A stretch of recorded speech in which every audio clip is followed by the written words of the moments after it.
Dans le petit c, maintenant, on considère f une fonction de classe C l'infini sur le segment AB et on nous demande alors de montrer qu'il existe une suite de polynômes Pn telle que, pour tout i antinaturel, la dérivée im de Pn converge uniformément sur AB vers la dérivée im de f.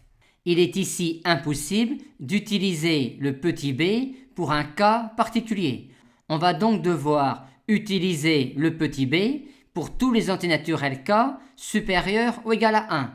On va donc l'utiliser pour k égale 1, pour k égale 2, pour k égale 3, et ainsi de suite.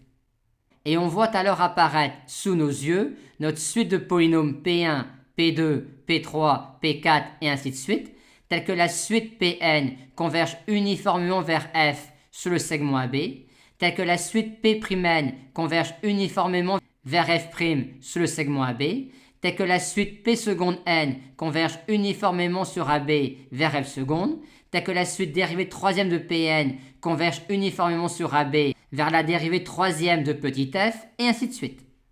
Ainsi, le petit b pour k égale 1 va nous donner P1, le petit b pour k égale 2 va nous donner P2, et ainsi de suite. Et il faut que quand n augmente, Pn se rapproche de f au sens de la norme uniforme. De même, P'N avec f', P seconde n avec f seconde, et ainsi de suite.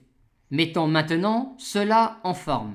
Avec k égale 1, on peut dire qu'il existe un polynôme P1 tel que la distance de P1 à f et la distance de P'1 à f' pour la norme uniforme soit inférieure ou égale à 1,5. Avec k égale 2, on peut dire qu'il existe un polynôme P2 tel que les distances de P2 à f, de P'2 à f', de P seconde 2 à f seconde pour la norme uniforme sont inférieures ou égales à 1 tiers, et on continue ainsi.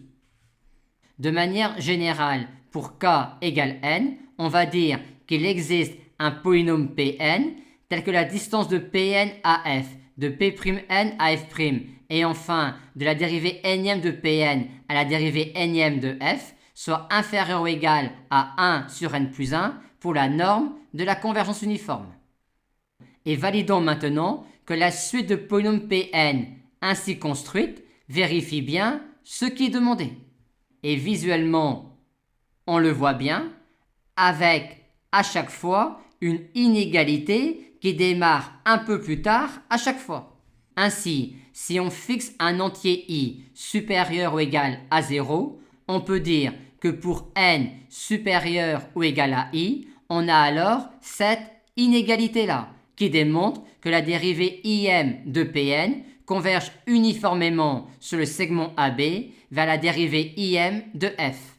Et comme on a montré cela pour chaque i supérieur ou égal à 0, on a bien démontré ce qui était demandé.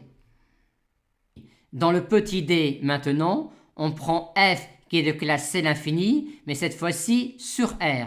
Et maintenant, on nous demande de montrer qu'il existe une suite de polynômes Pn telle que pour tout antinaturel petit i et pour tout segment AB inclus dans R, la dérivée im de Pn converge uniformément vers la dérivée im de f sur le segment AB.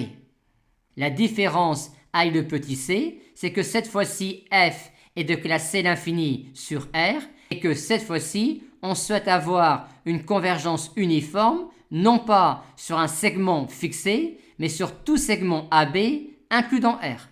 On va raisonner en procédant comme on a pu le faire dans le petit c. Maintenant, comment gérer le pour tout segment AB inclus dans R, en sachant que f étant de classe C l'infini sur R, f est de classe C l'infini sur tout segment inclus dans R. Par conséquent, on peut appliquer le petit b à tout segment inclus dans R. Et comme la suite de polynômes Pn ne doit pas dépendre du segment AB, étant donné que la suite de polynômes Pn doit marcher quel que soit le segment AB considéré dans R, on va devoir sûrement faire varier le segment auquel on applique le petit b pour k égale 1, k égale 2, k égale 3, et ainsi de suite. Et on va considérer une suite de segments qui va grossir pour remplir presque R tout entier. Ainsi, pour k égale 1, on applique le petit b avec le segment moins 1, 1. Avec k égale 2 avec le segment moins 2, 2. Et avec k égale n avec le segment moins nn. Et validons maintenant que la suite de polynômes Pn ainsi construite satisfait bien à ce qui est demandé. Et pour cela, on va fixer un entier i dans n et un segment AB dans R. Et on va montrer que la dérivée im de Pn converge bien uniformément vers la dérivée im de f sur le segment AB. Pour cela, comme tout à l'heure, on va considérer des entiers n supérieurs ou égaux à i, et de plus, cette fois-ci, on va prendre des entiers n supérieurs ou égaux à un indice n0, n0 étant déterminé par le fait que pour n supérieur ou égal à n0, le segment AB soit inclus dans le segment moins nn.